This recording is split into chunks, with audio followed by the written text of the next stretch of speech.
তোমার আব্বা মারা গেল জমি রেখে, মালিক কে? তুমি। যত খারাপই হও, বাপের সম্পদের মালিক কে? যত খারাপই হোক, বাপের পরিত্যক্ত জিনিসের মালিক কে? সন্তান। তো তুমি একটা জিনিস চিন্তা করে দেখো তো, যদি তুমি মুসলমান না হয়ে মরতে পারো, যদি মরো, তুমি কি জান্নাত পাবা? আর যদি তুমি মুসলমান হয়ে মরো, জান্নাত আছে। মুসলমান হয়ে মরলে জান্নাত কি? যেমন তোমার বাপ তোমাকে ঘরে জায়গা দিবে না বলে, তুমি জ্যাঠার ঘরে চাচার ঘরে যে আধা ঘন্টা 1 ঘন্টা 2 ঘন্টা থাকো, নানার বাড়ি যদি 2 দিন বেড়াও, তোমার মা আয়সা দিয়ে যায়, খালা আয়সা দিয়ে যায়, থাক ওরে মারিয়েন না, আর করবে না। জায়গা শেষ পর্যন্ত কোথায় হয়? ঘরে হয়। ওকে তোমার মা বলছে তুই আজকে ঘরে, তোর খবর আছে। তোমার বয়স তখন মাত্র 11 বছর বা 12 বছর।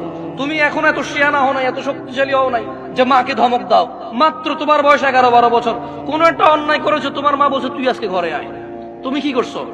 এসার পর হয়ে গেছে, দোকানের সামনে ঘোরাঘুরি করতেছো। তোমার চাচা বলতেছে কিরে 8টা বাজে রাতে তুই আজকে এখনো ঘরে যাস নাই?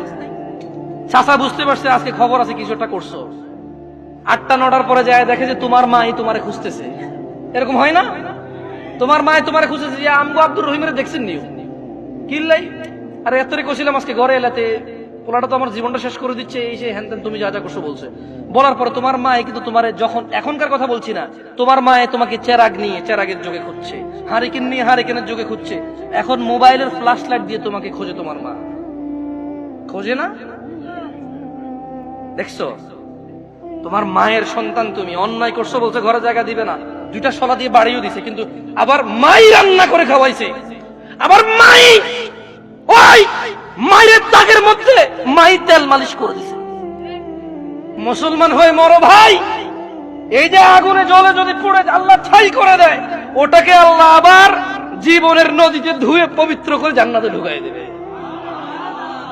আল্লাহর হয়ে মরো, আল্লাহর হয়ে মরো। সালাত ছাড়া বিকল্প নাই। আমি কি তোমাদেরকে জাহান্নামে ফেলতে আসছি এই জায়গায় মনে করো? আমার নিজের গ্যারান্টি আছে, আল্লাহ আমাকে আশ্রয় দিক। আমি আল্লাহর কাছে দোয়া করি, আল্লাহ আমাকে ও তোমাদেরকে ক্ষমা করে দিক। আমাকে আমার যত গুনাহ আছে, তোমাকে তোমার যত গুনাহ আছে, আমার মতো করে আমার যে যে গুনাহগুলো আছে, তোমার মতো করে তোমার যা যা গুনাহ আছে, আল্লাহ সবগুলো মাফ করে দিক। আমি এই দোয়া করি।